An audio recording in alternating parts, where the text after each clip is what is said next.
Motive Studios released a ton of new details about their upcoming Star Wars Squadrons game, and we're going to go through them next. Omar here, and it looks like the new Star Wars Squadrons game from Motive Studios and EA is really shaping up to be the game that fans have been waiting to play for a long time.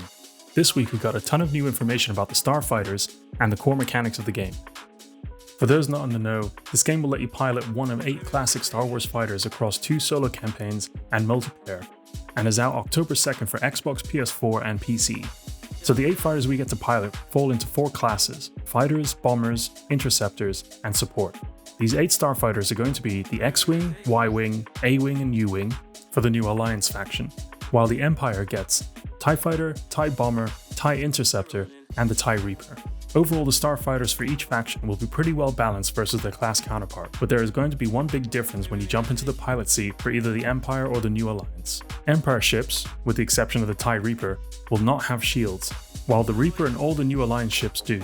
So how are the 3 unshielded TIEs going to compete with the others? Well, they will compensate with both firepower and maneuverability. Now, when it comes to selecting your class as a fighter, there are a few important things to remember if you want to find the right ship to match your playstyle. The fighters are your general purpose ships, flexible enough to take part in all aspects of the battle, but not great at any one role. This class includes the X-Wing and TIE Fighter. Built for speed, the A-Wings and TIE Interceptors are made for dogfighting, but all that extra speed and agility comes at a cost. Don't expect great shields or armor. These 2 are the heavy hitters. Slow but well protected, the TIE Bomber and Y-Wings can deal a huge amount of damage to large capital ships, while still being able to battle it out with other classes. This class is one to avoid if you're keen to get into dogfights.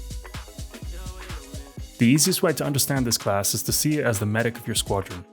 Keeping your teammates in the fight is the #1 goal of the U-Wings and TIE Reapers. Offensively, these ships can drop mines, deploy turrets, and even use tractor beams to slow down the enemy. Now that we know what we're going to be flying, let's look at how we're going to be flying them. One of the core mechanics in Squadrons is the power management system. Just like in the films, you get to divert power to particular subsystems.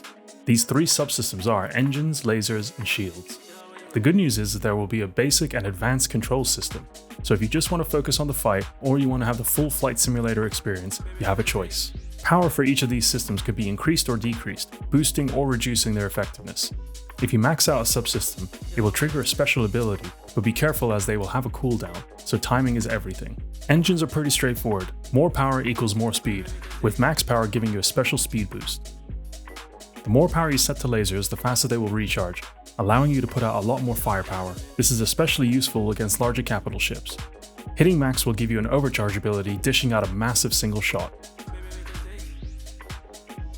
On starfighters that have shields, their power can be shifted to the front or rear. So if you're being chased, move all your shields to the rear for maximum protection. Running power from other subsystems will increase the rate in which your shields can recharge. At max power, the shields will give you an overshields ability, which is basically 200% shields. Ships that don't have shields will gain the ability to quickly move power between weapons and engines, giving the pilots a much faster way to react to whatever situation they find themselves in. Overall, these subsystems are going to play a major part in how you pilot your ship. The ace pilots out there are going to be the ones who really understand how to make the most out of each subsystem and can time special abilities at just the right moments. The other 2 functions pilots will need to worry about are hull damage and ammunition. All ships will have a certain amount of hull integrity, and should you lose all your shields, you can get repairs from onboard systems and astromechs. Alternatively, you can call upon the support class ship in your squadron, or in worst case, fly back to a carrier ship.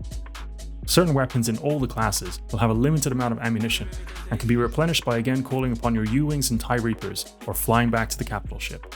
So on top of all this information about the starfighters and the game mechanics, we also got some extra details from Motive Studios creative director Ian Frazier. The cockpits of all these starfighters are based on the actual film props from the 1970s, helping to ensure that the game feels as realistic as possible while also being functional for natural gameplay.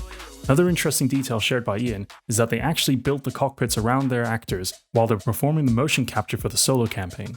Lastly, if you want to up the immersion experience, there's the ability to switch off all of the UI elements and rely solely on the instruments in your cockpit.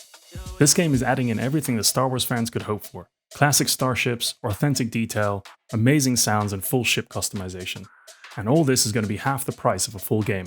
So this is definitely one to keep an eye on as we get closer to its release. You'll find links to everything mentioned in this video in the description below. If you enjoyed the video, leave a like to help support me, and I'll see you in the next video. Thanks.